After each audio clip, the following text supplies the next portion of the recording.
Son las 7:30 de la tarde, una hora menos en las Islas Canarias. Sean todos muy bienvenidos a la redacción abierta aquí en el Toro Televisión, donde ya estamos listos para contarles las noticias que honestamente nos parece que no pueden olvidar, no pueden dejar de lado o ignorar. Tienen que conocerlas porque afectan de forma importante a los españoles, aunque se hayan producido algunas de ellas en el extranjero. Todo eso con dos criterios, la valentía, el rigor y un ambiente general que no puede ser otro, desde nuestro punto de vista, que el ambiente general de las libertades, donde cada uno opina en libertad y se enfrenta a las opiniones de los demás para que ustedes saquen sus propias conclusiones, porque la audiencia de esta cadena está compuesta por gente inteligente a la que no hay que conducir. No queremos ser ninguna tele, Pedro. Ha quedado claro en eso, ¿no? Bueno, pues ya me acompaña aquí don Adolfo Albistur. Muy buenas tardes. Muy buenas tardes, Xavier. Protege tu vida. Protege tu y vida armado de su guante, el guante que le ha cambiado la vida a tantos españoles. Sí, además fíjate que como ya son bastantes la gente que lo tiene, estamos hablando de miles de espectadores que lo tienen, pues ya hemos hecho alguna estadística, ¿no? Para ver qué sienten, qué dicen, qué cuentan, ¿no? Porque es importante, ¿no? Bueno, fíjate, el 80%, digamos la gran masa, lo que dice, dígame lo mejor del guante, ¿no? Lo que dice es que le quita el dolor. O sea, algo que nos agrada muchísimo, porque creo que lo más importante, ¿no? Claro, que lo más importante es eso, que una persona que le dolía, pues que no le duela o le duela mucho menos. Entonces, ahí digo, pues hemos acertado plenamente. Y luego, el otro porcentaje, ese otro 20%, se divide entre personas que dicen que le ha bajado la inflamación, que también está muy bien, porque es verdad que las manos, cuando las tienes inflamadas, además de dolerte, oye, pues son incómodas unas manos inflamadas, no las puedes cerrar bien, etcétera, etcétera. Y luego también mucha gente dice la comodidad y lo gozoso que es ponérselos, ¿no? Que bueno, pues eso también, ¿no? Porque un tratamiento cuando es costoso a nivel de que, ostras, me voy a poner a hacer, yo qué sé, imagínate, me voy a poner a hacer a la bicicleta aquí como la mano en silicona, la tengo ahí 3 horas, eso, todas estas cosas, o me tengo que ir a hacer no sé qué al terapia ocupacional y que digan que es, pues oye, sinceramente, pues os doy las gracias por habernos contestado a esta encuesta y nos hace seguir por eso, por este camino, por el camino de decir, oye, artrosis de manos no se puede curar, vale, ya lo entendemos. ¿Por qué nos ha ocurrido? Bueno, pues por los años, por el tiempo, porque las articulaciones se desgastan. ¿Pero qué hay que hacer? Pues no tener dolor. Remedios, tratamientos. Tecnología y conocimiento al bienestar de la gente. Al bienestar de la gente. Y luego, todavía estamos esperando para hacer encuestas con rodilla porque llevamos menos tiempo, pero queremos tener una masa. Pero sí es verdad que la gente que tiene rodilla, y además gente cercana aquí a la casa, ¿no? Que la rodillera dice, oye, pues son 10 minutitos, me duele, me la pongo, 10 minutitos, aquí trabajamos con terapias de luz para llegar a la articulación y me la quito, oye, pues camino mejor, más liviano, salgo a pasear, lo noto, subo y bajo escaleras. Y luego, claro, aquí siempre que hablamos de este cinturón, que le pusimos de cinturón de Alejo, porque fue el primero que el hombre con una lumbalgia de estas de grande, no sé qué, pues se lo puso y le ha ido muy bien, ¿sabes? Entonces, bueno, pues estamos trabajando con unos productos que aparte que económicamente están muy bien, es decir, no son caros, dan un buen resultado y te alivian el dolor, que es una de las cosas más importantes que todos queremos. Bueno, ventajas para nuestra audiencia. Pues mira, las ventajas. Telemedicina. Yo sé que a veces suena, ¿qué es esa telemedicina? Pues mira, que tú estás en casa, tienes una duda, llamas a un médico por videoconferencia y te resuelve la duda. Si es algo evidentemente te va a decir que vayas a un hospital o vayas a un centro de salud, pero hay cosas que se pueden resolver desde casa. Y luego os regalamos el librito Historia de nuestros médicos, que con tanto cariño hemos hecho, de 10 doctores que han pasado por el programa y nos han explicado su vida, su historia, y que ha quedado muy bien porque ha quedado novelado. Así que todo esto, con cualquiera de los productos totalmente gratis, llamando a ese 900-730-122. Adolfo, un placer enorme tenerte en el programa. Y gracias porque detrás de todo esto hay alguien que diseña, que inventa, que otros que apoyan ese proyecto, ese desarrollo, otros que, como tú, lo venden y lo saben vender muy bien. Y la gente, estás ayudándoles a superar el problema que tenían con el dolor de la que estén mucho mejor, efectivamente. Pues menudo reto y qué bien te ha salido. Gracias a ti. Bueno, tengo que contaros cosas menos agradables. Por ejemplo, esta madrugada, serían como las 3 de la madrugada, la Guardia Civil ha irrumpido en una casa del centro de Barcelona, de la calle Valencia, cerca de la Sagrada Familia, y ha detenido a 3 tipos que vivían allí o que estaban allí, que son próximos a Hezbollah, al grupo terrorista que actúa en el Líbano, Hezbollah.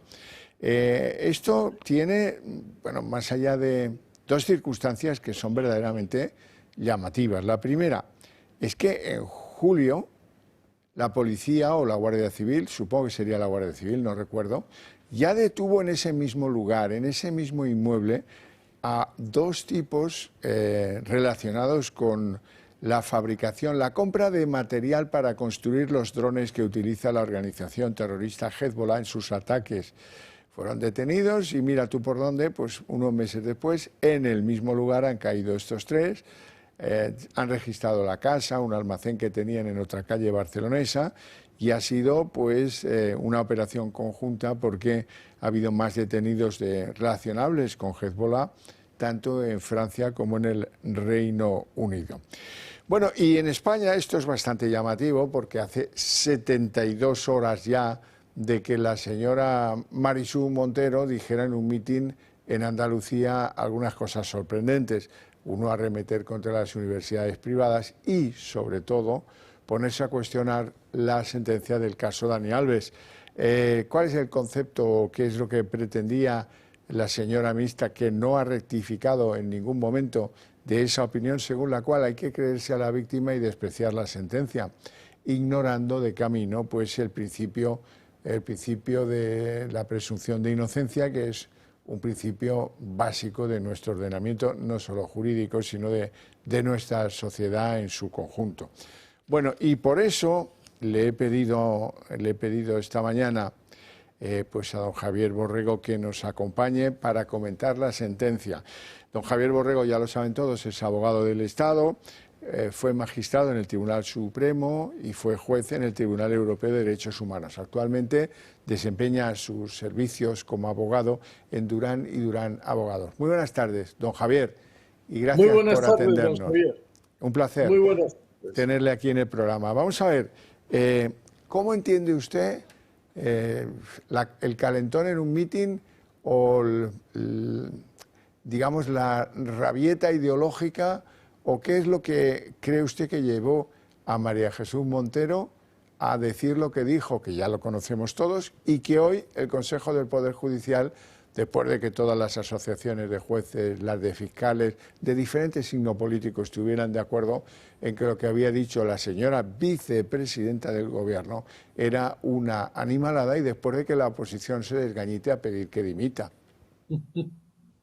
Bueno, dos cosas, don Javier. La primera, si usted me perdona decirlo con lenguaje vulgar, yo cuando vi el vídeo de doña María Jesús Montero me quedé con la boca abierta, absolutamente con la boca abierta, porque una ministra de España, vicepresidenta primera del Gobierno, diga la barbaridad que esta mujer soltó con un aplomo increíble, es que, bueno, no era ya perplejidad, es que tenía que recoger mi mandíbula del suelo porque la boca abierta se me habría caído a tope.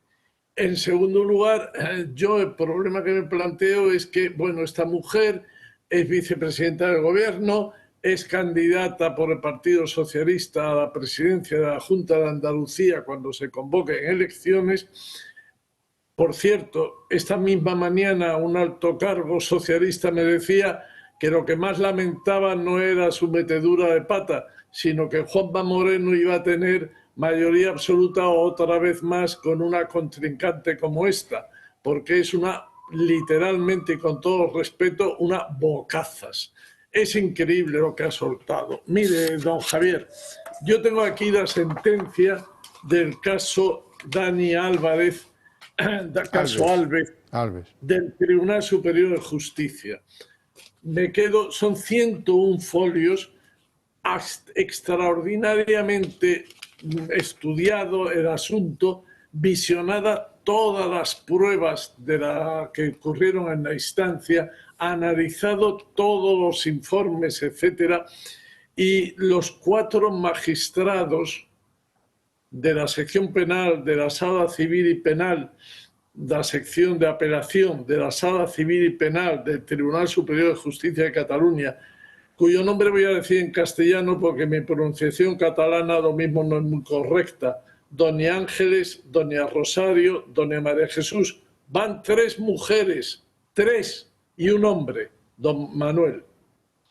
Pues por unanimidad han estudiado perfectamente el asunto y aquí en la sentencia dice que lo que ha ocurrido en la instancia es un enredo expositivo que le retuerce el lenguaje en el sentido, a veces parece que da por probada la felación, otras que no, etcétera. ¿Cuál es el problema resumiendo todos estos folios tan importantes?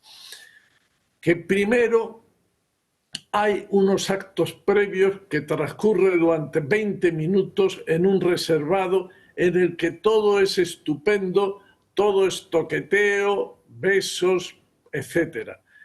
Entra el futbolista en el aseo y 2 minutos después entra ella.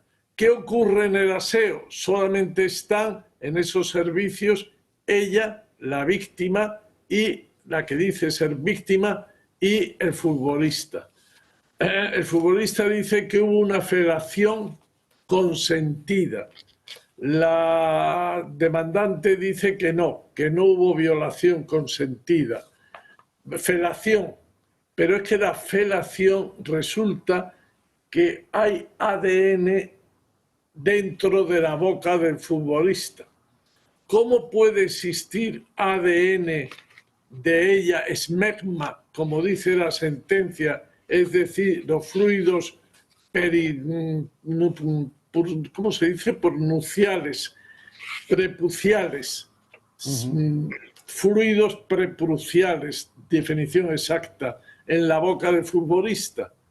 La sentencia no sabe explicarlo y termina la sentencia de instancia diciendo que no está claro que hubo felación, pero no dice cómo aparece esa esmegma, ese resto genético de ella, de él, en la boca, tomado los análisis a las 3 horas de los hechos. Parece que en principio tenemos 20 minutos de una relación maja, por decirlo en lenguaje moderno, en el reservado, una entrada en los aseos donde hubo una felación, por lo menos hay una prueba de que el órgano genital masculino eyaculó dentro de la boca de la presunta alegada víctima, y luego el tema es, todo se centra en si hubo un consentimiento o no en relación con la penetración vaginal. Como dice la sentencia del Tribunal Superior de Justicia, dice que es que eso que ella dice que fue no consentida, pero como dice la sentencia de instancia, oiga, mire, de las huellas que hay en el retrete, junto a la cisterna, en la tapa, etcétera, no se demuestra esa posición de inconsentimiento, de falta de consentimiento, tampoco se acredita el consentimiento, etcétera. Y luego hay una cosa curiosa que yo me permito leerle a usted porque tiene mucha gracia. Bueno, mucha gracia, en este tema no hay gracia ninguna, hay tristeza. Dice en la página 92 de la sentencia, cuando la alegada víctima sale, habla con una amiga, le dice que bueno, que le ha penetrado, etcétera, que le ha hecho daño y que no sabe qué hacer. La amiga le dice que la creerán a ella tal como están las cosas y hablan de la ley de sí es sí, de que si no hay sí, se presume no. Todo para desarmar las reticencias de la mujer a denunciar, porque dice que ella entró por su pie voluntariamente. Es curioso. Sí, sí, pero esto no sirve de nada, la valoración, los 100 folios de la sentencia, si tú tienes un partido tomado, como es el caso de Montoro, de la vicepresidenta, de que aquí hay que defender a la mujer que denuncia y no hace falta más. El hombre debe ser condenado, aunque no estén claras las pruebas, que es el motivo del cambio de de la sentencia de la Audiencia Provincial a la sentencia del Superior de Cataluña.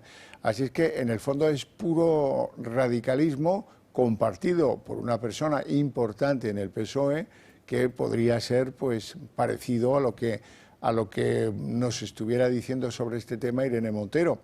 Por cierto, con algunas críticas dentro de su propio partido. Por ejemplo, Carmen Calvo le ha dedicado hoy un buen ensalmo, ¿eh? O sea que está un poquito sola esta señora, por lo menos eso parece. Sí, está sola, pero, don Javier, yo me hago una pregunta. Cuando ni más ni menos que una vicepresidenta del gobierno, vicepresidenta primera, dice esta burrada, porque es que lo que dice la presunción de inocencia no tiene ninguna fuerza si la que denuncia es una mujer joven. Está violando, faltando, conculcando el artículo 24 de la Constitución, el artículo 14 y haciendo una discriminación curiosa, porque no solamente es por razón del sexo, hombre-mujer, sino por razón de la edad. Sí, sí. La mujer que no es joven, tacatá, a esa no se le cree. Hombre, claro. ¿Y cuando una mujer deja de ser joven? ¿A los 30, a los 40, a los 50, a los 60? O sea, si una mujer dice que ha sido... Pero si es que todo nace de la barbaridad de la ley de solo sí es sí. Fue una ley hecha desde el sectarismo, como ha demostrado la práctica. Sí, sí, y compartido sectarismo, desde luego. Bueno, don Javier Borrego, le agradezco mucho estos minutos de explicación de las sentencias, sobre todo porque, claro, ha tenido usted la paciencia de leerse la novela, ¿eh? Porque, claro, algo de más de 100 folios ya empieza a entrar en el género novelístico. Muchas gracias, insisto, le deseo una feliz tarde y le mando un abrazo. Un abrazo, muchísimas gracias, don Javier. Y una cosa, don Javier, es que para hablar de una sentencia, lo primero es que leerla. Sí. Porque si no se lee, es una falta de respeto a doña Ángeles, a doña Rosario, a doña María Jesús y a don Manuel. Y yo le tengo respeto a los magistrados. Desde luego que sí. Bueno, pues respetando a los magistrados, le agradezco la intervención y le mando un fuerte abrazo. Muchas gracias, don Javier. Bueno, vamos a continuar con nuestro relato. Mañana es el día de la liberación, dice Trump, el día en el que se van a proclamar si efectivamente acaba imponiendo 25% de aranceles a los productos que llegan de Europa, si a todos, a muchos o cómo. Y mañana también es el día clave para saber si va a imponer un 25% de aranceles a todos los vehículos que no se produzcan en Estados Unidos y quieren ser vendidos en Estados Unidos. Y frente a eso, ¿qué? Bueno, pues van a escuchar en primer lugar a Kaja Kallas, que es la sucesora de Borrell en lo que podríamos llamar la política exterior comunitaria. ¿Y qué dice esta señora? Le han hecho una entrevista y destila un argumento bastante erróneo. Dice ella, la entrevista que publica El Mundo, toda la Unión Europea ayudó a España en el COVID. No, mire, la Unión Europea ayudó a todos los países donde había un problema con el COVID. No es que ayudase a España. Y sigue la señora Kallas. Y ahora tenemos que estar juntos en el gasto militar. La solidaridad es nuestra mayor defensa. ¿Es que acaso la señora Kallas compara las necesidades de armar a Europa con la pandemia que dejó tantos muertos en Europa, en España y en muchos otros países? ¿Es que para ella valen lo mismo? Esto es un poco un infantilismo. Dice la señora Kallas, hombre, como nosotros les ayudamos con el dinerito para lo del COVID, pero señora, que murieron aquí cientos de miles de personas. Ya, bueno, sí, pero como nos ayudamos en aquello, ahora ustedes tienen que mandar el dinero para rearmar Europa. Pues sí o no, pero una cosa no tiene que ver con lo otro. Es absolutamente, vamos, plantearlo así, me parece un error calamitoso por parte de esta señora Kaja Kallas. Y luego está la jefa de la Comisión Europea, Ursula von der Leyen. Esta señora dice que no se preocupen ustedes, que Europa tiene fuerza para contrarrestar los aranceles que nos imponga Washington. Bueno, eso ya lo veremos, la vamos a escuchar decir esto. Tenemos el mayor mercado del mundo y la fuerza para negociar y contraatacar. Los ciudadanos de Europa deben saberlo. Juntos defenderemos nuestros intereses y siempre defenderemos a Europa. Ursula von der Leyen fue ministra de Defensa en Alemania y todavía recuerdan el festejo que se hizo en los cuarteles de la Armada y del Ejército alemán para celebrar que se marchaba de allí y se marchaba a Europa. Luego en Europa decretó la Agenda Verde. Luego en Europa estaba contra la caza del lobo, la caza del lobo, hasta que un lobo en Alemania le comió un pony que tenía ella en sus propiedades y ahí ya se empezó a cambiar. Quiero decir con esto que Ursula von der Leyen no es garantía de tener este asunto perfectamente cubierto.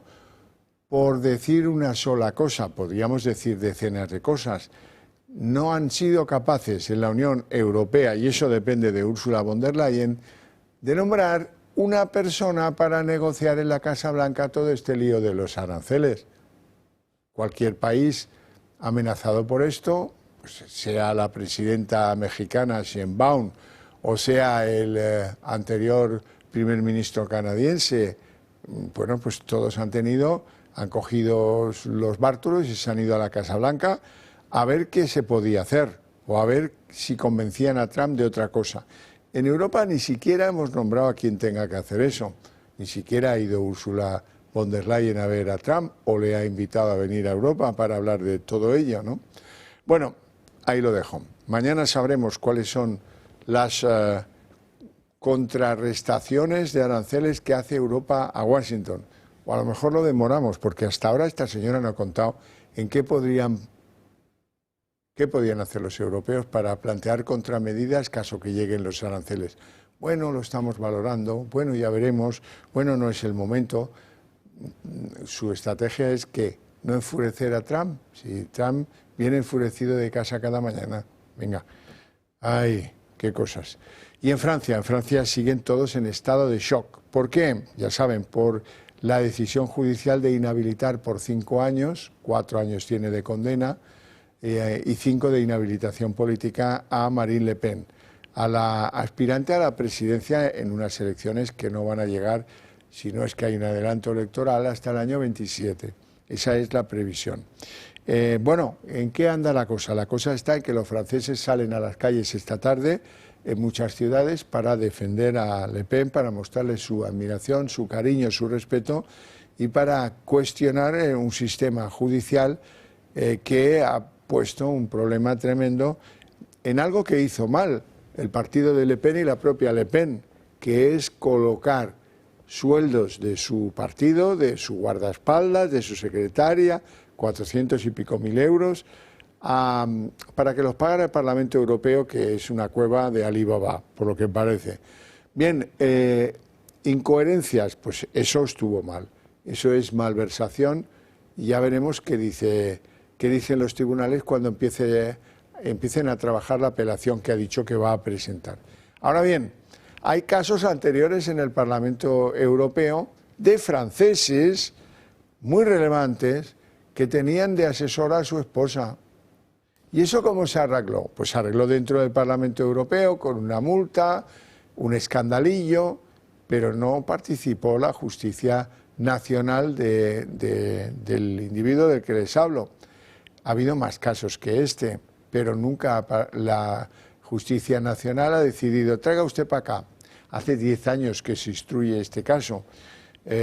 Bueno, es un tratamiento distinto al que se ha dado a otros casos similares de formaciones que no suponen una amenaza para el establishment, como es el caso del partido de Le Pen y de la propia Marine Le Pen. A partir de ahí, novedades. Vamos a escuchar a Le Pen contar lo que le ha pasado. Dice que le han lanzado una bomba nuclear porque están próximos a ganar las elecciones de la presidencia de la República. Creo que los jueces se han equivocado. Creo que han elegido ignorar todas las explicaciones que se les han dado porque en las primeras horas del juicio entendí que el tribunal iba directamente contra nosotros. No pensaba que los magistrados irían tan lejos contra nuestro proceso democrático e interferirían tanto con la elección de los franceses.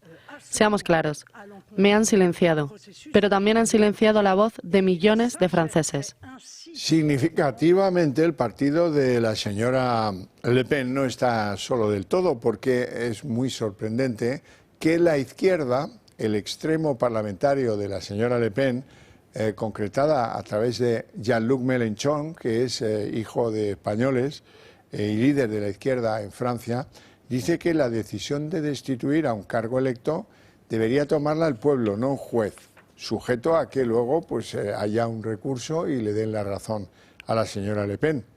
Y desde lejos, desde Estados Unidos, esto no sé si es bueno o malo, pero Trump dice que la comprende y dice que le recuerda a él mismo cuando estuvo acosado después del asalto al Capitolio. Es algo gordo.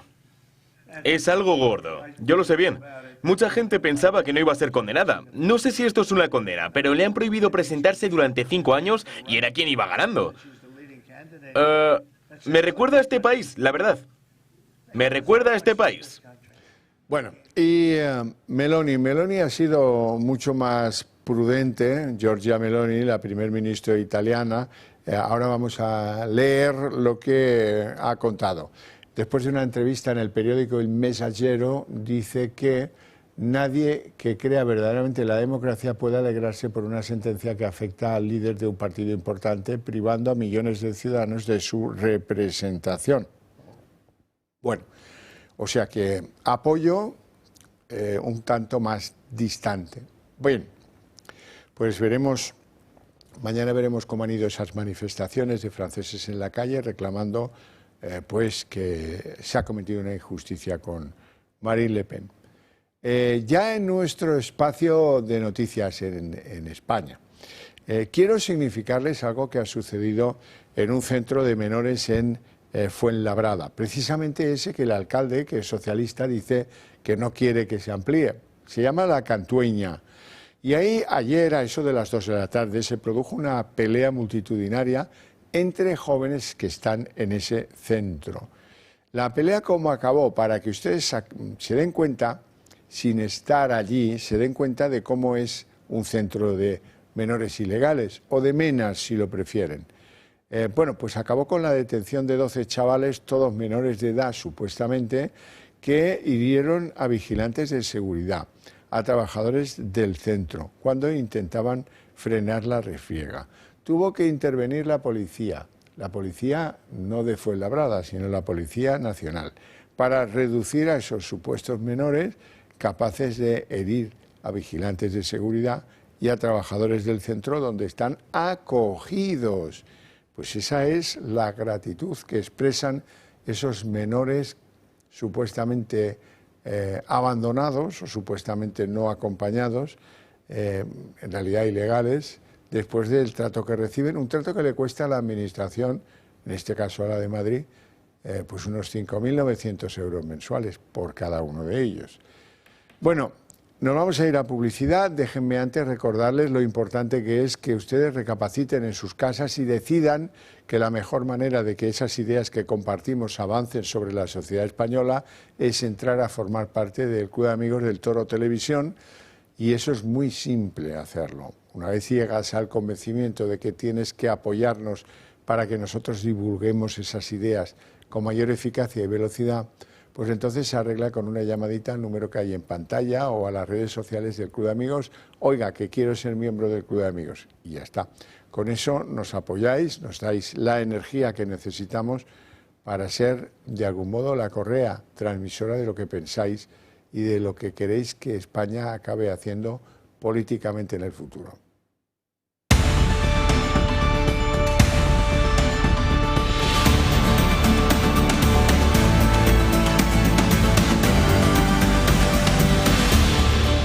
Son las 8:03, momento en el que abrimos nuestra mesa de análisis político y lo primero, como es lógico, pues presentarles a nuestros invitados en el día de hoy. Don Francisco Galeote, muy buenas tardes y bienvenido. Muy buenas tardes, Javier, encantado de estar aquí. Diputado del Partido Popular en la Asamblea de Madrid.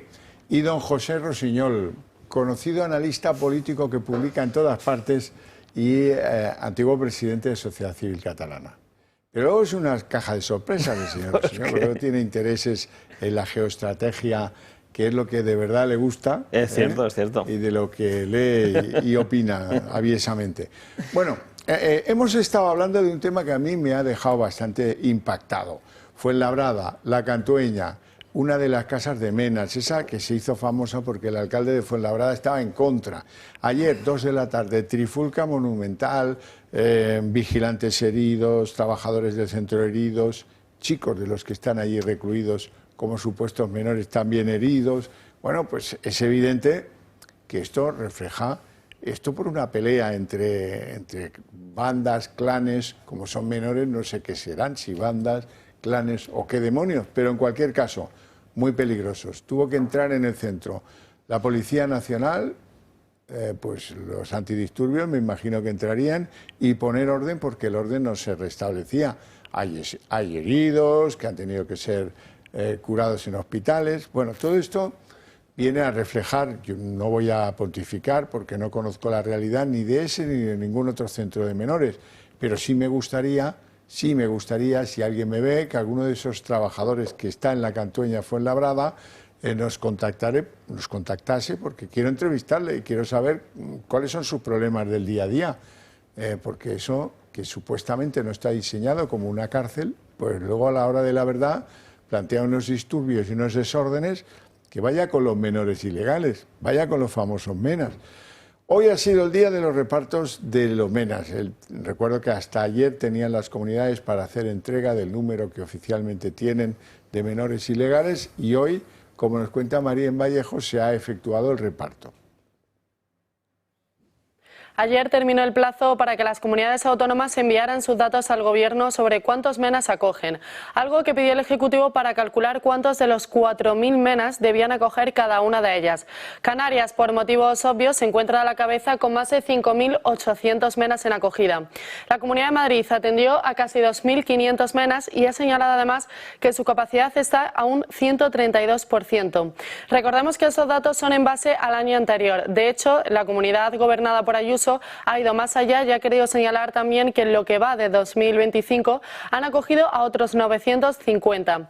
Galicia, por su lado, ha acogido a 273 Menas con una saturación de un 108%. Ahora esta comunidad podría tener que hacer frente a otros 326. Andalucía, por otro lado, la comunidad autónoma que más Menas acogió durante el 2024 dentro de la península, con más de 2.600. Según los cálculos, ahora le correspondería acoger a casi 800 más.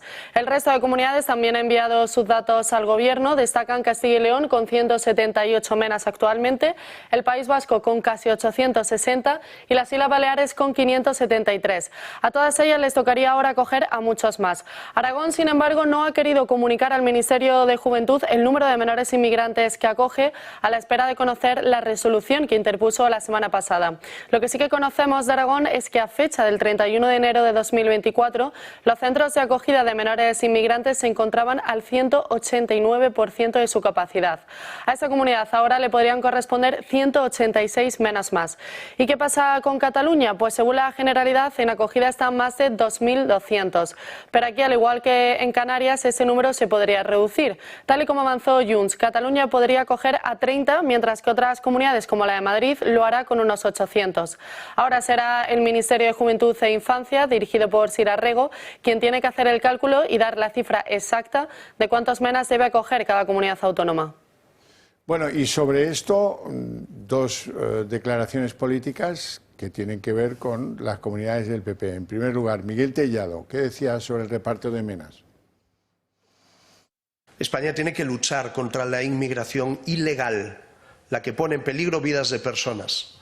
Lamentablemente, hoy tenemos en España un gobierno que practica el efecto llamada de una forma tremendamente irresponsable y con consecuencias francamente dramáticas, ¿no? Es difícil cifrar el número de personas que han podido perder la vida a lo largo del último año en las aguas de las Islas Canarias intentando llegar a Europa. ¿Inmigración legal? Por supuesto que sí. Inmigración irregular, en ningún caso. Debemos combatirla. Bueno, y Moreno Bonilla, ya hemos visto antes que Andalucía tiene un balance horrible con esto de los menores ilegales. Sin embargo, el presidente andaluz dice que probablemente habrá recurso andaluz al reparto de los menores ilegales, pero tampoco se ha comprometido. Pues lo estamos estudiando y puede ser que lo recurramos porque el atropello es total, ¿no? O sea, estamos indefensos ahora mismo frente a un gobierno que tiene unos inputs y unos tics muy preocupantes, donde es el ordeno y mando.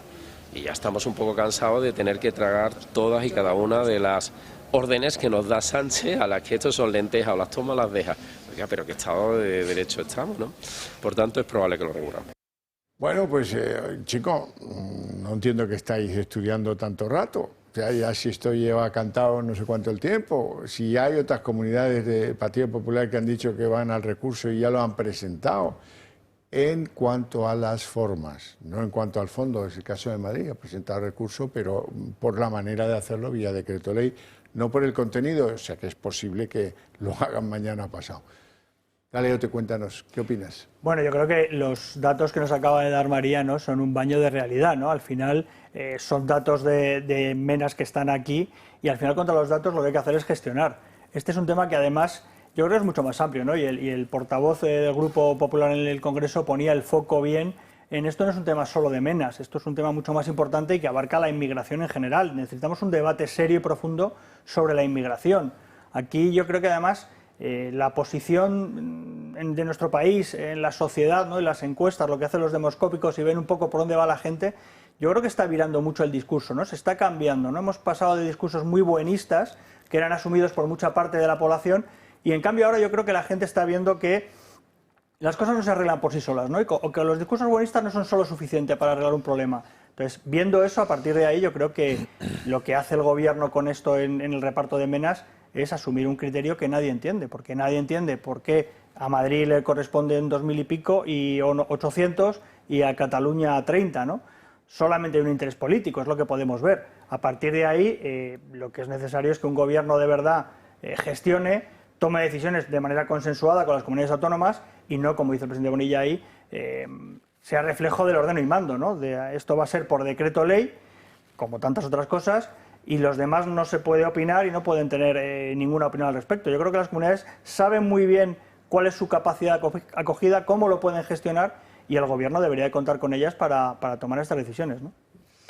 Pues yo, si me permitís, voy a corregir un poco al presidente de Andalucía, al cual tengo un gran aprecio, por cierto, un aprecio personal, pero quien ordena y manda es un señor que está en Bélgica, es Puigdemont, porque al final todo esto es por los puñeteros 7 votos de Junts, que al final le dice Puigdemont que cante la Traviata y lo coge a pulmón al viento canta la Traviata. Estamos en un problema tan complejo que yo con esto de Fuenlabrada me ponía el pellejo de los trabajadores que están allí intentando tutelar a estos menores que no están formados para este tipo de situaciones, porque es muy complejo. Pienso en los menores que no son violentos, que están allá sometidos a un espacio de violencia extrema, que claro, imagino que habrán gente de 10 y gente de 15 y 16, imagínate ese vínculo. Bueno, y de 18, y de 19. Imaginaos un chaval de 10 o 12 años metido en ese... Debe ser terrible, una cosa terrible. Y entonces, si cogemos más, depende cómo se haga, resulta que es un efecto de llamada.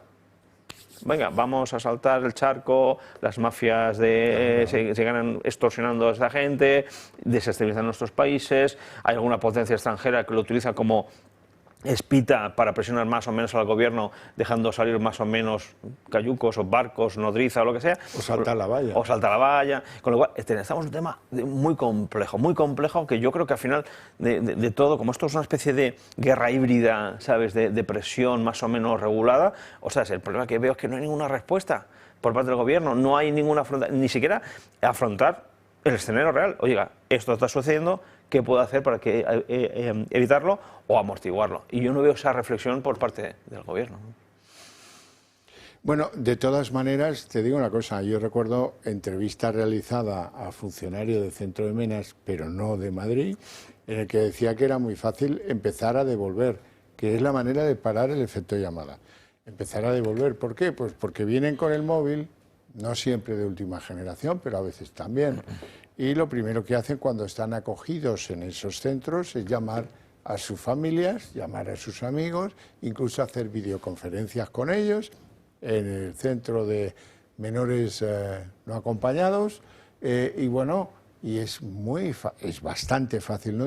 Hay que dedicarle un tiempo, pero es igual, si tú devuelves a Marruecos, que es el 60% de los menores son de esa nacionalidad, devuelves 20, pero claro, para eso tienes que tener un gobierno que es el único que lo puede hacer, que esté por la labor. Ahora, oye, devuelves 20 y ya no vienen más, porque es que esos malditos españoles devuelven a los que, por la razón que sea, pues no son lo mejor de cada casa en esos centros de acogida. Pero bueno, eso ya es un castigo que tenemos, que no depende de nosotros, por lo menos hasta que nos convoquen a elecciones y podamos cambiar de signo político. Como los menores vienen de Canarias en su mayoría y tal, vamos a hablar aquí de una cosa que tiene que ver con el gobierno de Canarias, que se ha producido hace apenas un rato. Ha dimitido un señor que se llama Antonio Olivera, que era jefe de gabinete del ministro Ángel Víctor Torres. Y este hombre, pues nada, ha dimitido, pero a este hombre se le conoce por una sola cosa. No se le conoce por ser el jefe de gabinete del ministro Ángel Víctor Torres. Se le conoce porque pues fue clave en la contratación de las famosas mascarillas de la trama. Ha dimitido por motivos personales, pero es el que dijo que el gobierno de Canarias no adquirió mascarillas a precios inflados durante la pandemia, y ahora pues estamos viendo todos que sí, que así fue. Así es que bueno, pues de momento desaparece el jefe de gabinete de Ángel Víctor Torres, y esto tiene mal olor. Ya veremos, hay que dejar un poquito de tiempo. Vamos entonces con el tema del día. Pocas veces en España hay un político que hace unas declaraciones que mete la pata hasta el corvejón y 72 días después estamos insistiendo en ello.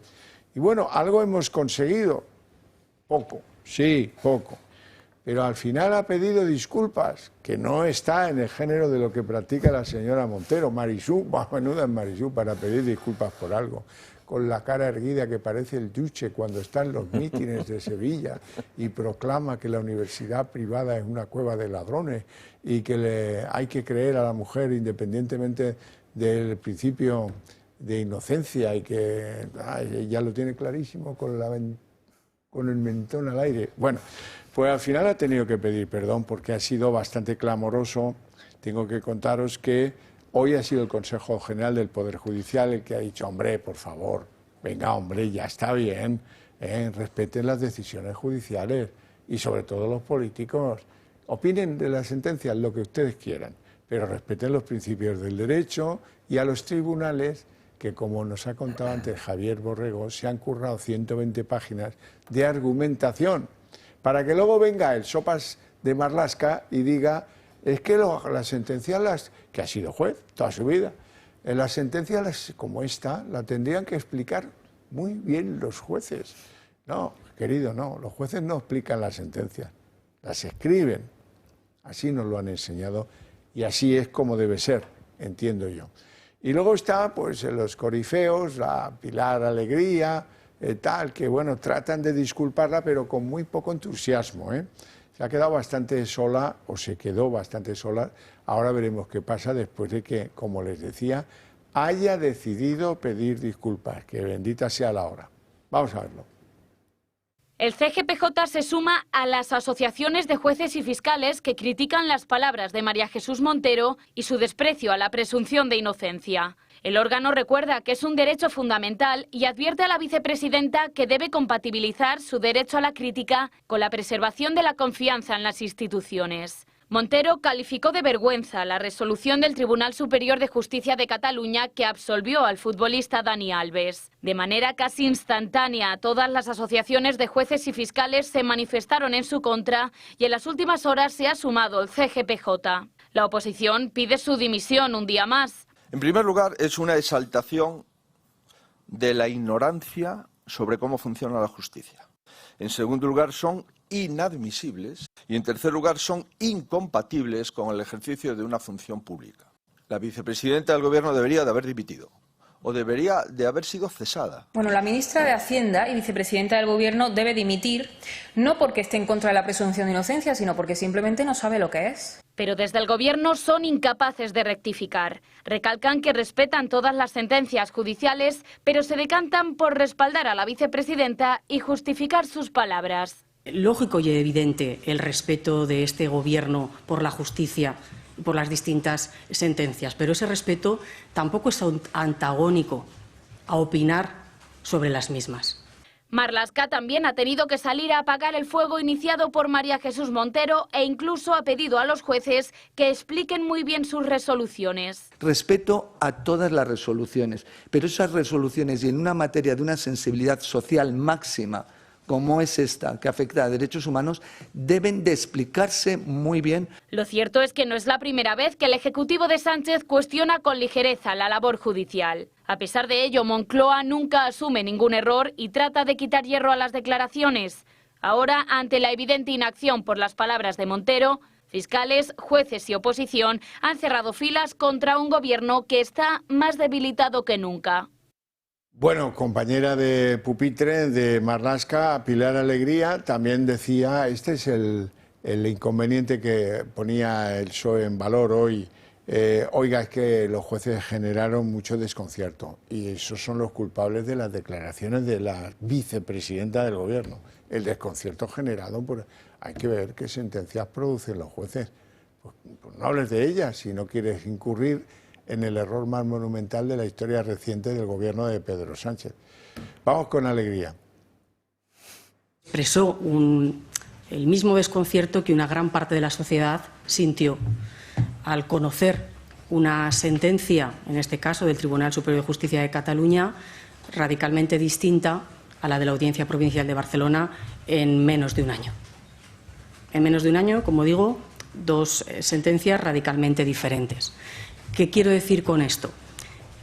Que es lógico y evidente el respeto de este Gobierno por la justicia y por las distintas sentencias, pero ese respeto tampoco es antagónico a opinar sobre las mismas. El respeto se demuestra andando, señora Alegría. ¿Se ha leído usted la sentencia? ¿Se la leyó la señora Montero? Porque claro, es que si lees la sentencia... Esto de opinar por las generales de la ley, perdón por el símil, esto de decir que sota, caballo y rey, porque yo lo digo, las mujeres siempre tienen razón, a los hombres no hay ni que escucharlos. ¿Para qué? Condenarlos si acaso y ya está. Bueno, pues alguien lo ha mirado, un tribunal compuesto por 3 mujeres y un hombre, lo han mirado, lo han leído, lo han estudiado, son juristas y ellos consideran, a lo mejor hasta por el efecto perverso de la aplicación de la otra burrada que hiciste y de la ley del sí es sí, pues ellos consideran que no hay indicios suficientes, probados, para que el tipo Dani Alves, que a mí me cae especialmente mal, pues esté 14 meses en la cárcel y esperando cumplir más condenas. Así que han cambiado el sentido de la sentencia. Han revisado la sentencia y eso es legal. Y claro, y pasa a menudo, dicen muchas veces, y a veces los tribunales coinciden y a veces pues, los tribunales disienten, y este es el caso. Por cierto, también disienten de la señora Montero, que no, hay muchas en el PSOE que no la pueden ni ver, personajes como Carmen Calvo. Carmen Calvo cargaba así contra Marisú. Y un debate público en el que todos tenemos derecho a opinar.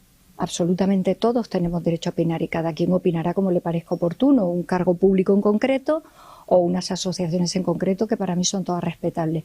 Y ayer lo dije, lo vuelvo a repetir hoy, lo que ya no me parece respetable es entrar en este debate insultando a alguien de los que están participando. Esto no me parece respetable. Me parece respetable todo lo demás, pero esto no me parece respetable y eso también ha ocurrido en estos últimos días. Tremendo, ¿no? Bueno, pues estos son los términos de debate político en España, ¿no? Que una compañera de partido, o es compañera, ya no es la situación de afiliación que tengan ambas, pero le tenga que recordar a una vicepresidenta del Gobierno de España que no puede insultar en el ejercicio de su cargo, ¿no? Yo creo que cuando ya te recuerdan eso, ya quiere decir que la situación está en una degradación importante, ¿no? Aquí, además, debería recordarle cómo han hecho las 7 asociaciones de jueces y fiscales en España, independientemente de su ideología, todas han querido poner en valor, oye, lo contrario de lo que dice la señora Montero, ¿no? Y rectificarla. A mí me gustaría ver el contenido de esa rectificación, porque hace 24 horas se mantenía un poco en lo mismo, ¿no? Venía a decirnos lo típico de, bueno, se me ha entendido mal porque yo quería decir, pero todos hemos oído lo que dijo, ¿no? Y es la mayor barbaridad que ha dicho un representante político en los últimos 30 años en España, con diferencia. O sea, cargarse los principios de presunción de inocencia como hace ella, con esa ligereza y con esa libertad, y además de manera absolutamente consciente y de manera absolutamente premeditada, es que yo no he visto una cosa igual en muchos años, ¿no? Con lo cual, bienvenido la rectificación si la ha habido, pero me gustaría ver en qué términos, porque además en ese mitin dijo tantas cosas que desde luego en algunas seguro que no llegó y también debería de haber rectificado. Te lo voy a contar. ¿No? En primer lugar, ha dicho, pido disculpas porque se produjo un malentendido. ¿Cuál es el malentendido, Marisú? Dijiste que era una vergüenza la sentencia, eso lo hemos escuchado de tu boca claramente todos los españoles. Y ha vuelto a matizar que ella considera que el fallo es un retroceso en los derechos de la mujer. Ya, pero es que la verdad, señora Montero, es que eso no equivale a poder calificar esto de vergüenza. Es una decisión de unos jueces que se lo han currado y que usted ni se la ha leído. O sea que de verdad... bueno, que rectifica, pide disculpas, pero de aquella manera, de aquella manera, ya sabes, me han obligado. Estoy aquí porque me han obligado. ¿Don José? Pues yo, en entrada, señora Alegría, no es verdad que respete el tema judicial, ¿sabes? No es cierto, por mucho que lo diga, la afirmación entra en sí mismo dentro de la ignominia de este gobierno. Segundo, este posicionamiento de una vicepresidenta del gobierno va en contra de algo tan básico como la separación de poderes. No, alguien del gobierno no puede decir esto. Alguien del gobierno no puede poner en cuestión. No, la vicepresidenta no primera. Puede hacer la vicepresidenta primera o el ministro, no puede hacerlo, porque va en contra de normas básicas como la separación de poderes.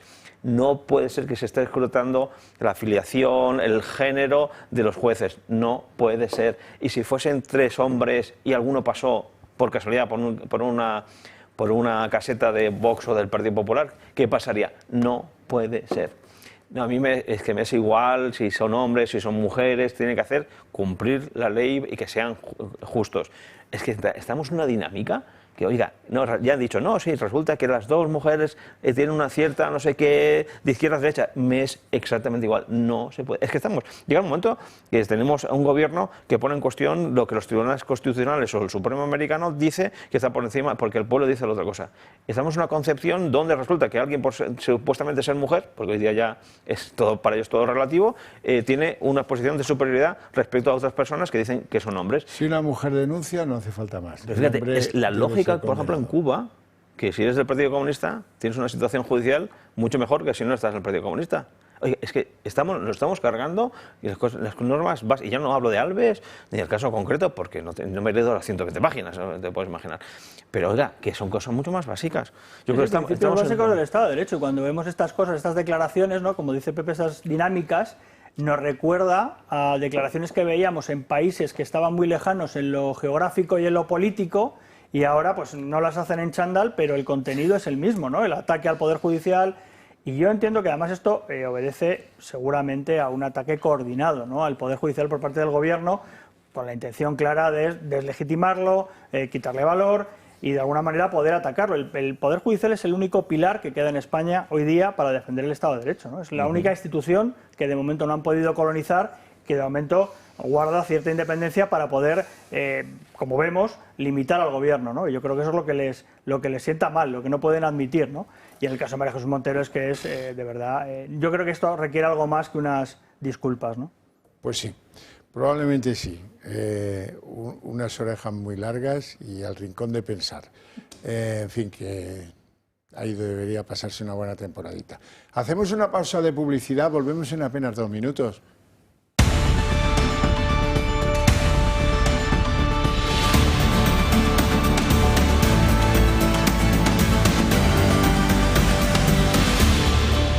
Bueno, ¿se acuerdan de Jessica Rodríguez? Es la escort que el señor Ábalos convirtió en su amiga especial. En su novia, dijo en unas declaraciones, todavía me acuerdo. Bueno, luego resultó que de eso tampoco mucho, ¿no? Pero ahí siguen la justicia enredada en saber quién la colocó en Traxatec. Hoy declaraba el director de esa compañía, Traxatec, y le han asaeteado a preguntas. Pero oiga, y algunas de las cosas que ha dicho son bien sorprendentes. No, ella ganó una especie de concurso con 177 candidatos. Dice, anda, ¿y qué méritos tenía? Hombre, pues que había trabajado en otra empresa pública. Lo que pasa es que nadie comprobó si había ido a trabajar un solo día a esa empresa pública, que es Adif. Vamos, que el de Traxa le ha colgado el marrón al de Adif. Ya cuando llegue el de Adif, si acaso, que cuente y explique. La otra empresa pública dependiente de Adif, pues también es, como Adif, una de las empresas del Ministerio de Transportes cuando Ábalos era el jefe. Así es que, en fin, ya veis cómo funcionan las cosas. Vamos a ver todo esto y deciros que hoy hemos sabido que Aldama, el comisionista, iba a los empresarios de los hidrocarburos y se presentaba ante ellos diciendo, oiga, es que yo tengo estrecho contacto con el gobierno. Aquí todo el mundo es amigo de alguien, por lo que parece. Vamos a ver lo que sigue trabajando en el juzgado, la idea de quién colocó a Jessica. Yo creo que haría un gran favor a Ábalos diciendo, como en aquella película de Jack Nicholson, sobre quién ordenó el punto rojo, no me acuerdo cómo se llamaba, decir, bueno, lo hice yo, ya vale, no trabajéis tanto, que me aburre todo esto, si al final voy a tener que confesarlo porque no queda otra. Vamos a ver. El director de Traxatec, Juan Pablo González, ha declarado en el Senado a cuenta de la contratación de la escort Jessica Rodríguez en esta empresa pública. Ha evitado asumir responsabilidades y ha señalado directamente a Adif. Dice que la compañía ferroviaria era el cliente para quien Traxatec realizaba los encargos. Además, ha admitido que la amiga especial de Ábalos estaba inscrita a la presidencia y que trabajaba codo con Isabel Pardo de Vera. Según González, no hubo irregularidades en la contratación. Sin embargo, admite que la joven no fichaba como hacía el resto de trabajadores. Culpa a Ignacio Zaldívar García, miembro de Adif, de firmar hojas de asistencia que no se ajustan con la realidad. El proceso de selección de Jessica Rodríguez también está bajo lupa de los investigadores. La que fuera amiga especial del exministro consiguió el puesto de trabajo en una semana, pese a que los trámites suelen durar más. El director de Traxatec también se ha lavado las manos en este asunto. Señala al órgano de recursos humanos como el responsable de contratarla y destaca que fue por sus méritos. Llamativo cuanto menos, ya que Jessica fue escogida entre 177 aspirantes y ella únicamente tenía la experiencia de su paso por Ineco.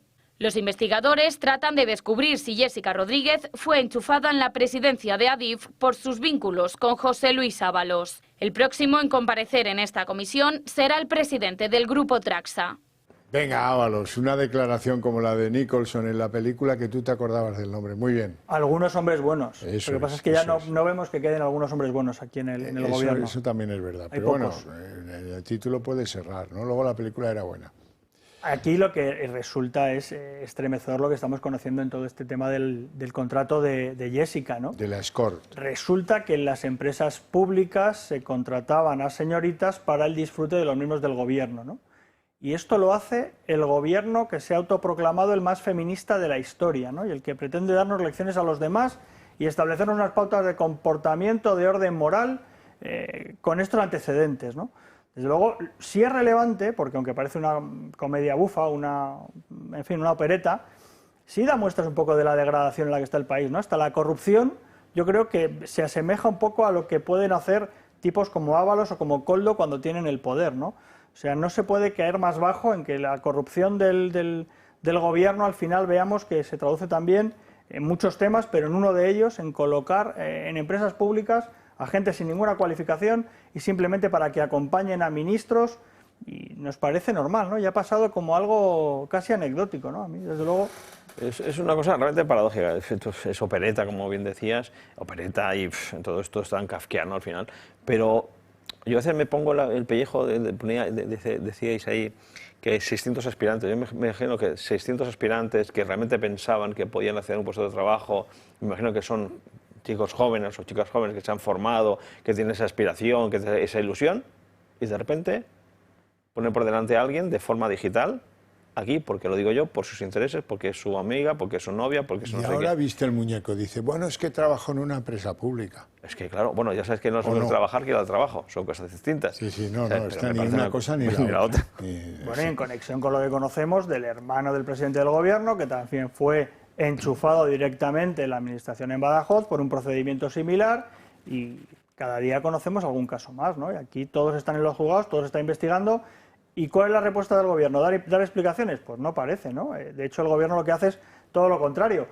Hay una proposición de ley en tramitación que lo que busca es impedir el ejercicio de la acción popular, precisamente para que estos temas no se puedan investigar, ¿no? Porque al final aquí la Fiscalía parece que no va a impulsar su investigación, por los motivos evidentes que todos conocemos, y si no se permite que las acciones populares ejerzan la investigación, el gobierno piensa tapar todos estos procesos judiciales, ¿no? Yo creo que desde luego aquí vivimos una situación complicada, bueno, ¿no? Y luego tenemos el gran lío de las universidades, que no ha existido, que no existe. Hay 350.000 que han decidido irse a la privada porque creen que es mejor o porque les parece bien, yo qué sé. El caso es que alguien abrió ese melón, el presidente del gobierno picó en ese melón, empezó a decir que eran chiringuitos, quien abrió el melón fue la señora Montero, una vez más, ¿no? Pero bueno, ahí son corresponsables Sánchez y Montero, porque también Sánchez es cuando dijo que ahí la gente compraba los títulos. Y luego lo terminó de redondear la de Sevilla, Montero, diciendo que, bueno, que eso es un agravio para los trabajadores que no pueden enviar a sus hijos a tal. Eso le ha dado pie a Ayuso hoy a decir que es de nuevo una presunta lucha de clases, el guerra civilismo, ahora quieren cebar la pelea entre las universidades públicas y las universidades privadas, y la verdad es que Ayuso, que es de las pocas personas del Partido Popular con mala leche, le ha metido un buen aguijonazo a Pedro Sánchez y ha dicho, Pedro, hablando de universidades públicas, pero si siempre estudió ahí, si Pedro y Begoña a las universidades públicas solo van a hacer negocio. Vean. Las respuestas a las críticas a las universidades privadas del presidente del gobierno no han tardado en llegar. Bastantes más chiringuitos en el gobierno de Sánchez que chiringuitos en el ámbito de la educación superior. Estas universidades a las que Pedro Sánchez llamó chiringuitos están a punto de superar por primera vez el número de universidades públicas. Desde que llegó Sánchez a la Moncloa, el número de alumnos en centros privados ha crecido un 55%. Mientras que las matrículas públicas solo han aumentado un 0,17%. Ahora el presidente del gobierno quiere frenar a toda prisa este avance, con limitaciones en forma de decreto que obligarán a los centros privados a presentar un informe de la ANECA, la Agencia Nacional de Evaluación de Calidad, que depende directamente del Ministerio de Universidades liderado por Diana Morant. Además de presentar el informe, las nuevas universidades tendrán que recibir como mínimo 4.500 estudiantes en los primeros 5 años, tener al menos un 10% de plazas de alojamiento y cualquier apertura debe ser aprobada en las Cortes. Las universidades online no se libran, serán consideradas centros de ámbito estatal. Unas medidas de respuesta que se dirigen principalmente a los gobiernos del PP en la Comunidad de Madrid y en la Junta de Andalucía, a los que el presidente acusa de ahogar sin inversiones a la universidad pública. Están buscando el guerra civilismo, el enfrentamiento en todos los sectores, en todos los campos, y allá donde no había ningún tipo de guerra ni de bando lo hacen con las universidades, dividiendo público, privado, como siempre, alimentando una pretendida lucha de clases y, por tanto, enfrentando dos modelos educativos que son complementarios. Esta confrontación es clara y sencillamente una mentira. Esto no va de universidades públicas contra universidades privadas. Esto va de universidades buenas contra universidades malas. El Gobierno en 2021 aprobó la reforma de la normativa de creación de universidades con Manuel Castells de ministro, medidas que ahora les parecen pocas. Rossinyol. Pues esto, al final, esa estructura de guerra civilista, como dice la presidenta de la Comunidad de Madrid, efectivamente es así. Esta fobia hacia lo privado, efectivamente es así. Esta necesidad de buscar focos para divertir a la población de sus focos principales de corrupción, de ineptitud, de falta de mayorías, de falta de presupuestos, etcétera, etcétera, también sirve. Por cierto, esto enlazó con María Jesús Montero cuando dijo las sentencias de Alves. Son estrategias para intentar divertir un poco el relato público. Pero claro, ¿qué ocurre? En el fondo, lo que ellos temen más que a un nublado es que haya una parte de nuestros jóvenes que tengan una educación fuera del redil ideológico de este neocomunismo, o es que ya no sé cómo denominarlo. Y eso es lo que le da miedo. Esos 350.000 estudiantes que sean mejores, peores, más de izquierda, más de derecha, lo que quieran, pero sobre todo no están bajo ese gran manto opresor de pensamiento único. Y ese es el problema en profundidad, más allá de que otro hecho que ha dicho la presidenta de Madrid. Mira, yo te doy la razón en eso que dices, pero además te digo una cosa, yo me estaba planteando si no era todo esto que ha dicho la señora Marichú en un mitin electoral, si no era un intento, no era un entrenamiento, un calentamiento para asumir el rol de Sumar y de Podemos a la vez dentro del PSOE. Venga, universidades, lo público, defensa de lo público, venga chicos, a por ellos. Las sentencias de los jueces estos que son todos unos carcas y hacen lawfare y a la mujer hay que creerla porque ella lo dice y al hombre condenarlo, sea o no futbolista. Esos son, antes lo comentábamos, recursos de Irene Montero, a mí me recuerdan a Iglesias y a Montero, todo. Y el presidente está apoyando detrás estos pronunciamientos. Absolutamente. Y además yo estoy muy en la línea de Pepe Señor porque, claro, pueden ser por cuestiones de fondo discursos que se cuelan para intentar desviar la atención sobre temas que ahora mismo son de actualidad, como la corrupción que sufre el gobierno u otros temas, o cuestiones también de forma por buscar un enfrentamiento, un guerracivilismo, como dice la presidenta, y con toda la razón, porque este gobierno solo vive y solo sobrevive gracias al enfrentamiento, ¿no? Y como decías, asumiendo posiciones cada vez más radicales. Pero además es que tiene una cuestión de fondo también interesante, y es que parece que el gobierno lo que ha iniciado es una cruzada por el monopolio de la educación. Al final, cuanto menos espacio dejes a la libertad de educación, a la libertad de cátedra, más control tienes sobre la población y sobre los centros educativos. Y esto es básico en el manual de primero de cualquier aspirante a dictador comunista, ¿no? Y es lo que tenemos en el gobierno. Por lo tanto, yo creo que es un discurso que hay que tener mucho cuidado, porque lo que parece una escaramuza que acaba en nada, al final van asumiendo el control de instituciones públicas, de enseñanza, restringiendo la libertad de cátedra, y es un discurso peligroso, ¿no? Yo creo que en la Europa del siglo XXI estos discursos no se pueden consentir, ¿no? Claro, pero hay que hacerse, para que no les engañen a ustedes con fuegos de artificio, hay que hacerse preguntas.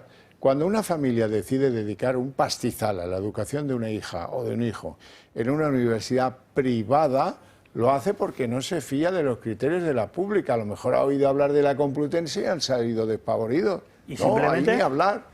Porque Fíjate, tiene derecho a elegir, que es algo tan básico como eso. Tienes una hija que quiere estudiar políticas y le toca la Complutense. Y dice, el padre dice, no, vendo la casa, lo que sea, el coche, la moto, pero mi hija no va a ir a la Complutense. Todo mi respeto. O la mando a la privada y que haga lo que quiera en la privada, ¿vale? Cuando 350.000 jóvenes, sus familias se rascan la buchaca con mucha pasta, porque hay universidades privadas que son muy caras, pues es porque desconfían de la ideologización de las públicas y de la poca calidad de las públicas. Normalmente eso va asociado al ritmo del dinero en el mundo capitalista, y son las universidades donde mejor pagan a los profesores las que acreditan un cuerpo académico de más calidad. Y la gente lo busca, y eso es así. Y el señor presidente del gobierno lo quiere ignorar diciendo que, bueno, claro, es que esto es un negocio. Prepondera el negocio sobre la búsqueda de la calidad académica. No, la calidad académica es la base de que funcione el negocio. Mira tú por dónde. No nos engañen más. No nos engañes más con esas ideas absolutamente preteridas. A ti tus padres, ¿por qué no te mandaron a la Complu, chaval? ¿Por qué te mandaron a la privada? Y luego cuando ya eras mayorcete, ¿por qué te fuiste a la Camilo José Cela, que es de pago? para presentar tu tesis doctoral plagiada. Luego dices que es que compran el título, como quien dice, ahí como pagan se les tolera todo. Anda, y en la pública a ti no te lo toleraron todo con tu tesis doctoral. Chico, es que ya vale, ofende toda esta patraña absoluta defendiendo cosas que no son verdad, que contrastan con lo que ustedes saben. Usen el coco y piensen un poco por ustedes mismos.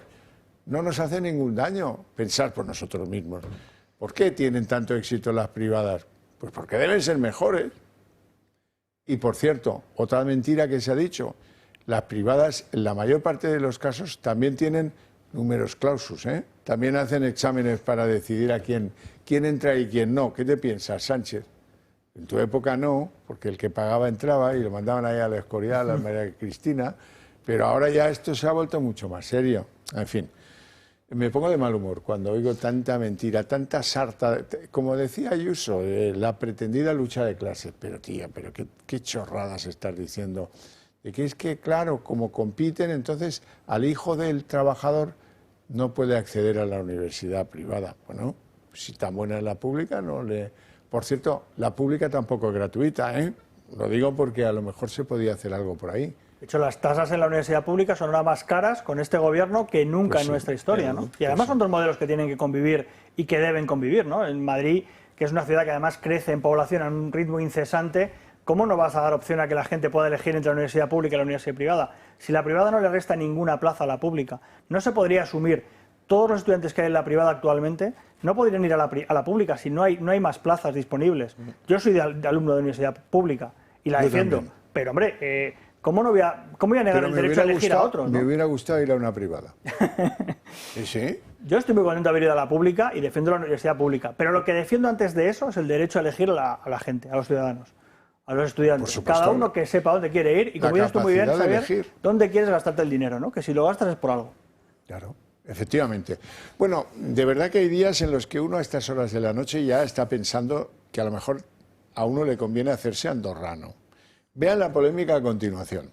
Hay un señor que fue presidente de una comunidad autónoma que se llama Miguel Ángel Revilla, que por cierto es de mi especialidad económica, es profesor de eso, bueno, fue hace muchos años, que se ha hartado de ir con latas así, de anchoas a la zarzuela. Era el más pelota de todos. Yo voy en taxi, pero aquí traigo unas anchoucas para el monarca. Bueno, pues ese mismo individuo resulta que dijo algunas cosas sobre el rey emérito, que al rey emérito, esto no se lo pierdan, que vive en Dubái. Y son declaraciones de Revilla de hace años. Pues ahora le han empezado a escocer. Y ha decidido pues, plantearle una demanda a Revilla por delitos de injurias y calumnias, lo típico en estos casos, o que se disculpe o que le condenen a pagar 50.000 euros, que mira tú por dónde el emérito ha tenido la delicadeza de acordarse de Cáritas y decir que si lo gana esto se lo va a dar a Cáritas. No a Corina, a Cáritas. Bueno. Bien, pues ya vamos ganando algo, Bien, yo me parto. O sea que el emérito, ahora le viene la prisa con esto. Vamos a verlo, veréis. El rey emérito demanda a Miguel Ángel Revilla. Reclama al expresidente cántabro 50.000 euros. Le acusa de dañar su honor con calumnias en diferentes medios de comunicación, en repetidas ocasiones entre 2022 y 2025. En las Navidades nos hacía un llamamiento a ser todos iguales y a ser contribuyentes. Por eso estoy contra él. Y no me manda decir esto nadie. Al contrario, me dicen, no hables ya del hombre, déjale. No. Pero, que nos deje vivir en paz y que deje al hijo hacer el papel que está haciendo y no interfiera en su vida. Para mí no es un ciudadano español aquel que reniega a pagar los impuestos de su país. Ya sabemos, demostrado que le pagábamos los españoles los amantes. Es la primera vez que un monarca español emprende acciones legales contra un político. La demanda se ha conocido a través de su abogada, que ha hecho público un comunicado en el que acusan a Miguel Ángel Revilla de calumniar gravemente al rey emérito y de referirse a él empleando expresiones injuriosas, difamantes y oprobiosas, que lesionan su derecho fundamental al honor. Pues la única solución, que no lo va a hacer, es que se presentase aquí un día, en España, y así como dijo después de lo del elefante, me he equivocado, pido perdón. Ahora ese perdón se lo piden a él. Ofrecen a Revilla la posibilidad de rectificar públicamente las declaraciones y evitar así un litigio judicial. Esta disculpa, señalan, debe producirse a través de los mismos medios. Tras conocer la noticia, Zarzuela se desmarca y hablan de una iniciativa personal del emérito, sobre la que la Casa del Rey no ha sido consultada. Será la justicia quien decida si el expresidente autonómico cruzó la línea al expresar y difundir libremente sus opiniones. De producirse la indemnización de 50.000 euros, esta será donada íntegramente a Cáritas España. Verán, como el vídeo se comenta solo, pues ya lo dejamos aquí, hemos llegado al punto final del programa, con mi agradecimiento a los invitados por sus opiniones, por su presencia aquí, por todo en conjunto, y a ustedes por su paciencia e interés. Ahora bien, para ustedes, a la vuelta de publicidad, el día en 30 minutos como premio.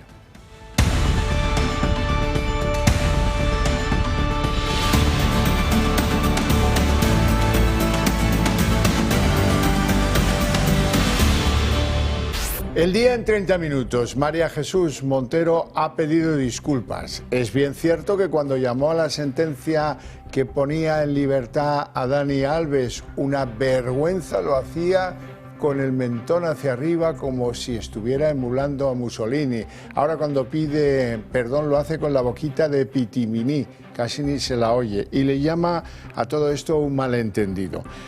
72 horas de malentendido, señora. Hasta el Consejo del Poder Judicial ha tenido que intervenir hoy para recordarle, oiga, usted es un responsable político, haga el favor de separar lo que usted quiera criticar de la sentencia, pero respetar a las instituciones y al principio de presunción de inocencia, que es un derecho fundamental de los ciudadanos de este país. Bueno, pues como les digo, Montero ha dimitido, pero ha dimitido. Uy, ¿en qué estaría yo pensando? Eso es un disparate por mi parte. De dimitir nada, ha pedido perdón, pero solo con la boca pequeña. Bueno, no ha dimitido, ni tampoco ningún miembro del Gobierno ha hecho ni el mínimo atisbo de criticarla. Hoy mismo, la portavoz, varios ministros del Ejecutivo han refrendado las palabras de María Jesús Montero. Aseguran que tienen derecho a comentar las sentencias de los tribunales, que eso no es incompatible con respetar el Estado de Derecho. Marlaska, ministro de Interior, juez de profesión, pone incluso deberes a los jueces. Dicen que en casos tan sensibles como los de la violencia de género o como agresiones sexuales tienen que explicar muy bien a la ciudadanía sus opiniones y sus resoluciones. A María Jesús Montero le puede la presión y acaba pidiendo perdón por sus palabras sobre la absolución de Dani Alves. La vicepresidenta insiste, asegura que se produjo un malentendido y ha vuelto a matizar su opinión sobre un fallo que considera un retroceso en los derechos de las mujeres. Hace unas horas el CGPJ se sumaba a las asociaciones de jueces y fiscales que criticaban las palabras de la vicepresidenta. El órgano recuerda que es un derecho fundamental y advierte a la vicepresidenta que debe compatibilizar su derecho a la crítica con la preservación de la confianza en las instituciones. Montero calificó de vergüenza la resolución del Tribunal Superior de Justicia de Cataluña que absolvió al futbolista Dani Alves. De manera casi instantánea, todas las asociaciones de jueces y fiscales se manifestaron en su contra y en las últimas horas se ha sumado el CGPJ. La oposición pide su dimisión un día más.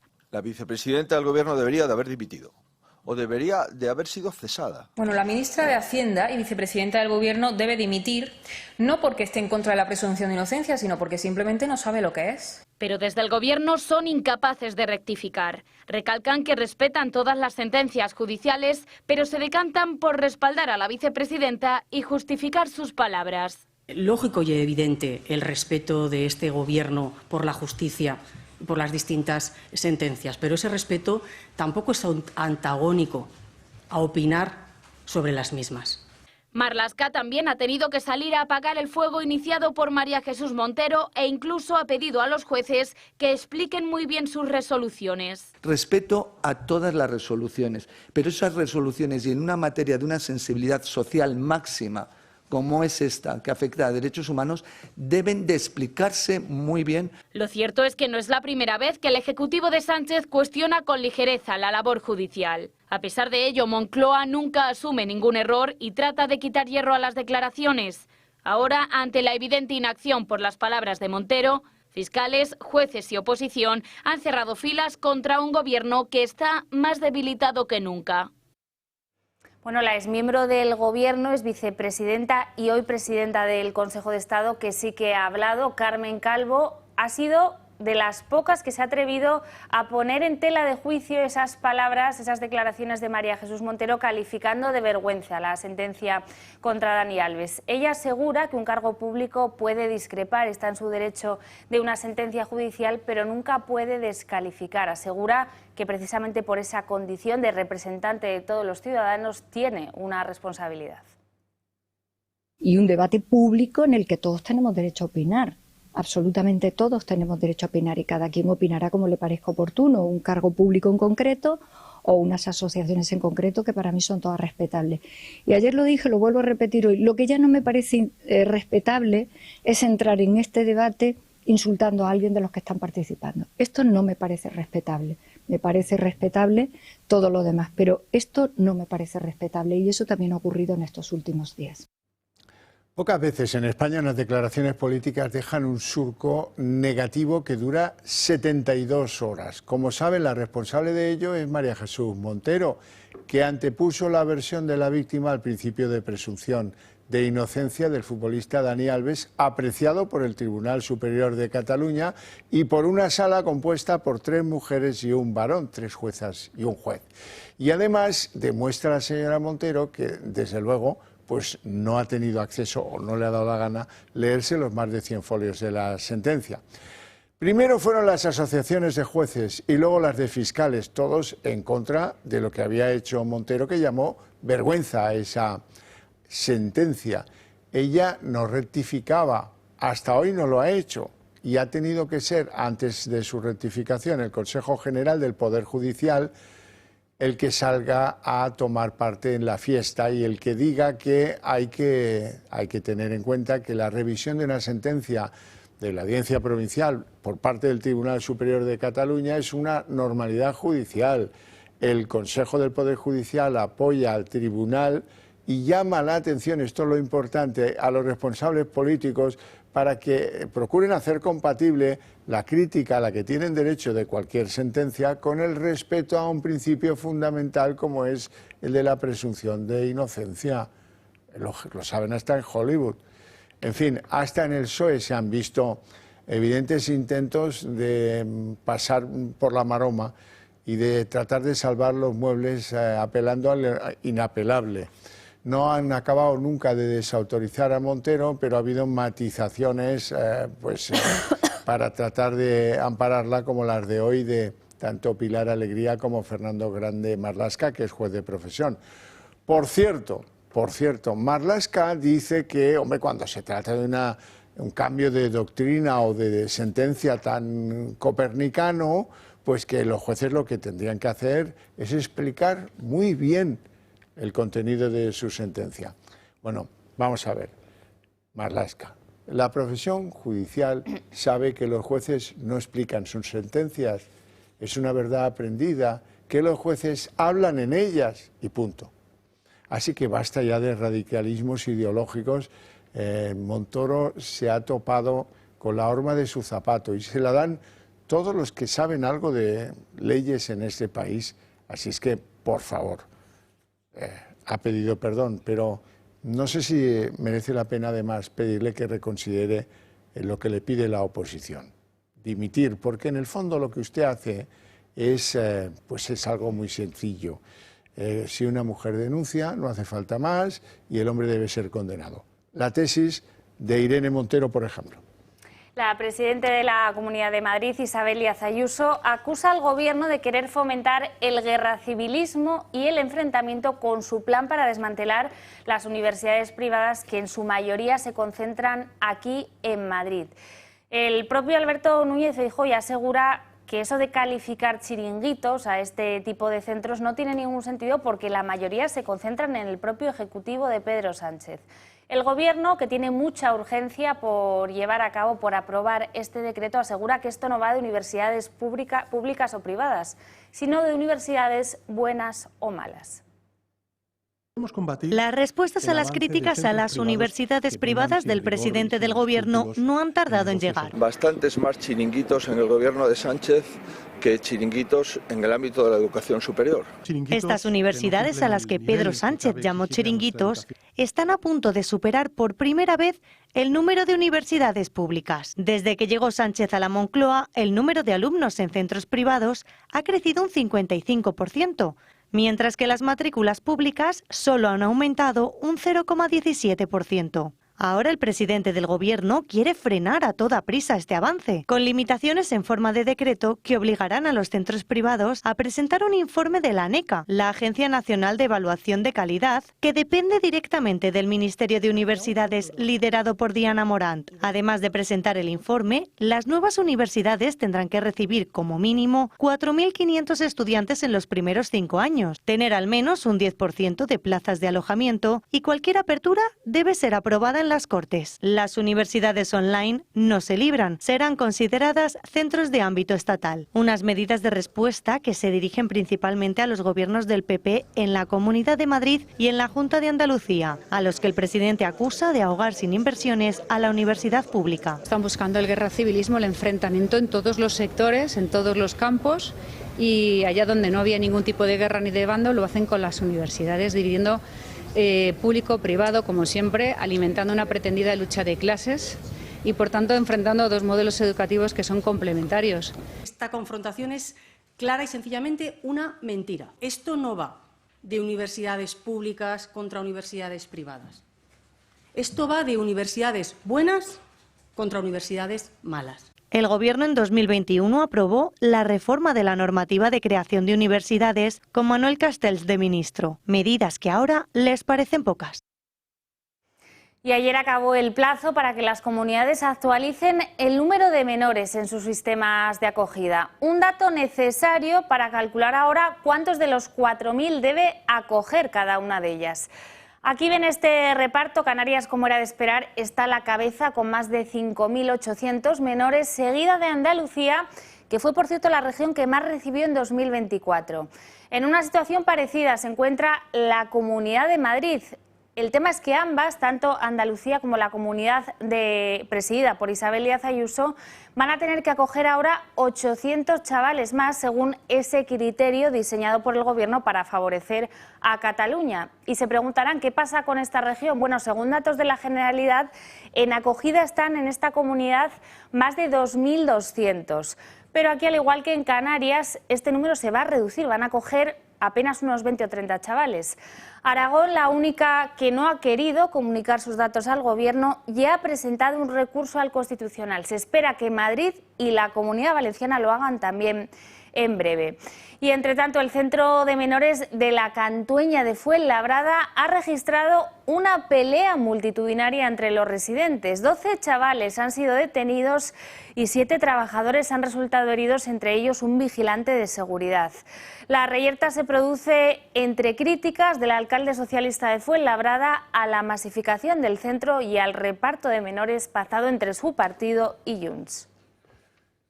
Y en el caso que afecta a José Luis Ábalos, hoy ha declarado el director de Transatec, que ha trasladado las responsabilidades de la contratación de Jessica Rodríguez, la escort y novia, según él, de Ábalos, a un fichaje anterior que protagonizó Ineco, empresa que depende del Ministerio de Ábalos a través de Adif. El director de Transatec ha dicho hoy que se convirtió en empleada de la compañía gracias a que había trabajado antes en otra empresa pública, en esta Ineco, y que lo hizo compitiendo con 177 otros aspirantes, otros candidatos, y que lo consiguió porque se valoró en su favor su anterior trabajo en otra empresa pública. Sobre si iba a trabajar a la otra empresa pública o no, pues ha dicho que eso ya es cosa de Adif, a la que le ha cargado el mochuelo de la responsabilidad última de la contratación en Transatec de Jessica Rodríguez. El director de Transatec, Juan Pablo González, ha declarado en el Senado a cuenta de la contratación de la escort Jessica Rodríguez en esta empresa pública. Ha evitado asumir responsabilidades y ha señalado directamente a Adif.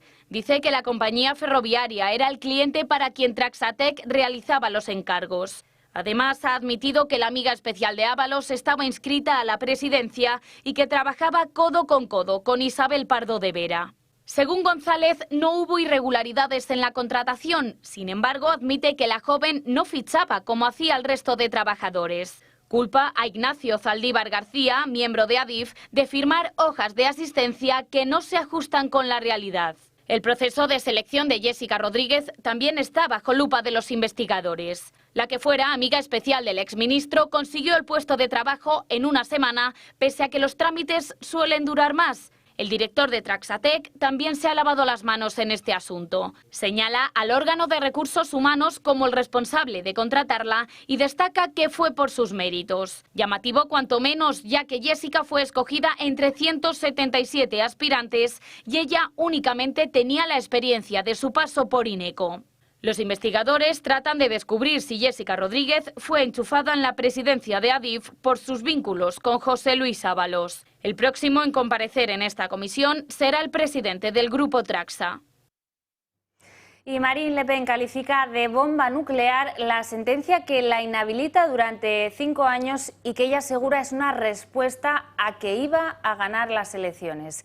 La líder de Agrupación Nacional llama a sus huestes a rebelarse contra una decisión que ella califica de política y de la que, por cierto, hoy hemos conocido que habrá resolución de apelación en torno al verano de 2026. Esto es, a Le Pen le daría tiempo a presentarse a las presidenciales de 2027 si esa resolución de apelación le diera la razón. El presidente del partido, Jordan Bardella, ha convocado manifestaciones populares y pacíficas en apoyo a Le Pen este fin de semana.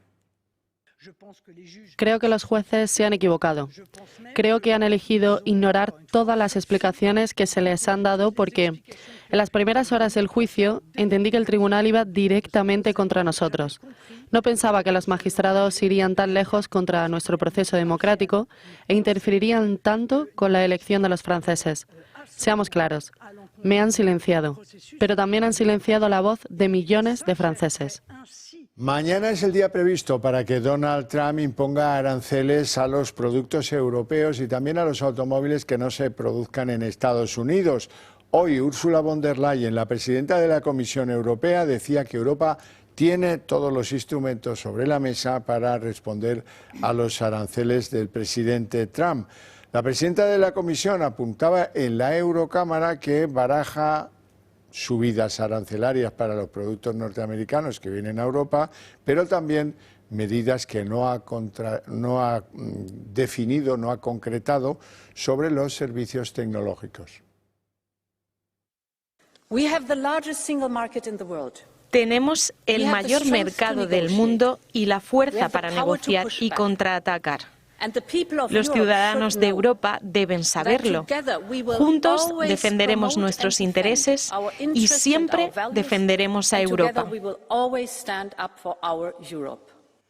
Y el rey Juan Carlos demanda al expresidente cántabro Miguel Ángel Revilla por vulnerar presuntamente su derecho al honor. Se refiere el emérito a varias declaraciones realizadas por Revilla en distintos medios de comunicación entre 2022 y 2023, en las que Revilla le calificaba, entre otros insultos, de chorizo, evasor fiscal, y ha llegado incluso a decir que es la mayor decepción de su vida. La denuncia incluye la exigencia de una rectificación pública, además del pago de una compensación económica de 50.000 euros. Esta madrugada la Guardia Civil detenía a 3 individuos en el centro de Barcelona porque estaban vinculados a un aparato logístico de Hezbollah que ya fue detenido en el mismo lugar, un piso de la calle Valencia, en el mes de julio del año pasado. Ahí había otras 2 personas que se dedicaban a montar drones con propósitos terroristas para Hezbollah. No habían cambiado ni la dirección, por lo que parece, y allí han sido encontrados y detenidos hoy por la Guardia Civil. Bueno, ¿vienen más borrascas, Marina? Así es, ya nos habíamos aprendido varios nombres y ahora llega Nuria, que por cierto nos va a hacer pasar página de estas imágenes primaverales casi veraniegas de las que hemos podido disfrutar muchos en los últimos días. Nuria llega mañana y trae lluvias en Baleares y en Cataluña y ojo porque podría haber incluso granizo en Galicia, Asturias y el norte de Castilla y León. A partir del jueves el mal tiempo empezará a notarse en Canarias. Se espera que a partir de mañana bajen las temperaturas en toda la península. Y hasta aquí el día en 30 minutos. Les deseamos una feliz noche a todos, especialmente a aquellos que decidan continuar con la señal del Toro TV. Y les dejamos en compañía de Sandro Meco. Hasta mañana.